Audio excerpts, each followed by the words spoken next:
अस्सलाम वालेकुम viewers, I hope आप सब ठीक होंगे।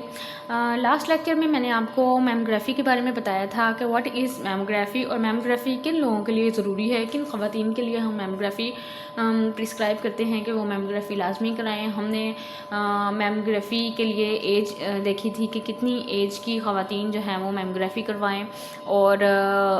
हमने टाइप्स ऑफ मैमोग्राफ़ी देखी थी कि जिसमें 2 टाइप्स थी मैमोग्राफ़ी की, स्क्रीनिंग मैमोग्राफ़ी और डायग्नोस्टिक मैमोग्राफ़ी। स्क्रीनिंग मैमोग्राफ़ी में हम करते हैं कि कुछ पेशेंट्स की फैमिली हिस्ट्री होती है, जिस तरह के उनकी मदर को ब्रेस्ट कैंसर होता है या उनकी नानी या दादी को ब्रेस्ट कैंसर होता है, तो हम पेशेंट्स को प्रिस्क्राइब करते हैं कि वो हर साल अपनी एक स्क्रीनिंग मैमोग्राफ़ी ज़रूर करवाएं, अगर वो 40+ ईयर्स की हैं तो। दूसरी किस्म की डायग्नोस्टिक मैमोग्राफ़ी है। डायग्नोस्टिक मैमोग्राफ़ी उन पेशेंट्स की जाती है जिनको, जैसे कि नाम से ज़ाहिर है कि डायग्नोस्टिक मैमोग्राफ़ी, जिन पेशेंट के कोई ब्रेस्ट में कोई लंप है, डिस्चार्ज है, गिल्टी है, इस तरह की कोई उनको चीज़ सेल्फ एग्जामिनेशन से वाज़ेह हो रही है, तो उनको हम डायग्नोस्टिक मैमोग्राफ़ी का प्रिस्क्राइब करते हैं। आगे है जी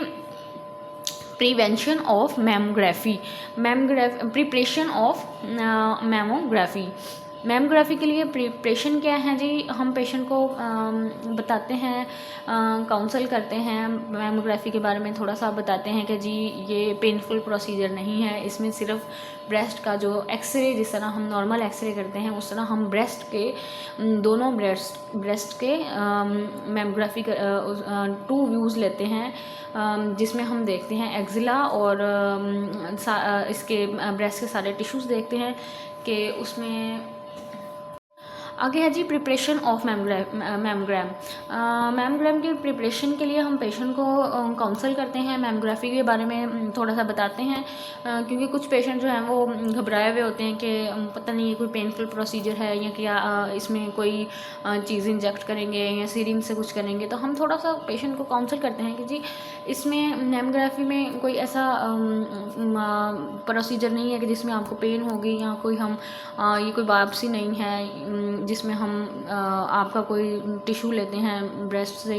ऐसा कुछ नहीं है। इसमें सिर्फ आपके नॉर्मल एक्सरे की तरह ब्रेस्ट के एक्सरे लिए जाते हैं और उनको फर्दर रिपोर्ट किया जाता है। तो हम पेशेंट को बताते हैं जी कौन कौन सी चीज़ें हैं जो आपने यूज़ नहीं करनी जब आपने मैमोग्राफी के लिए आना है। ड्यूड्रेंट्स हैं, ड्यूड्रेंट्स नहीं लगा के आने आपने, परफ्यूम्स हैं, बॉडी स्प्रेज हैं, बॉडी पाउडर्स हैं, एनी टाइप ऑफ ऑइंटमेंट्स, अगर उनको कोई डिस्चार्ज है या कोई आप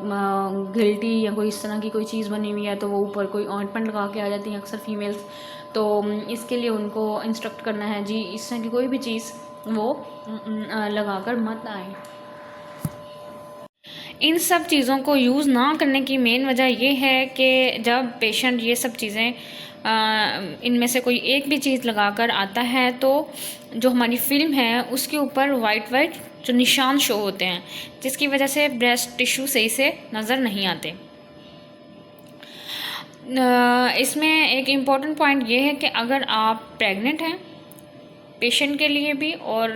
जो मैमोग्राफी करेगा उसके लिए भी इम्पॉर्टेंट है कि वो हिस्ट्री ले के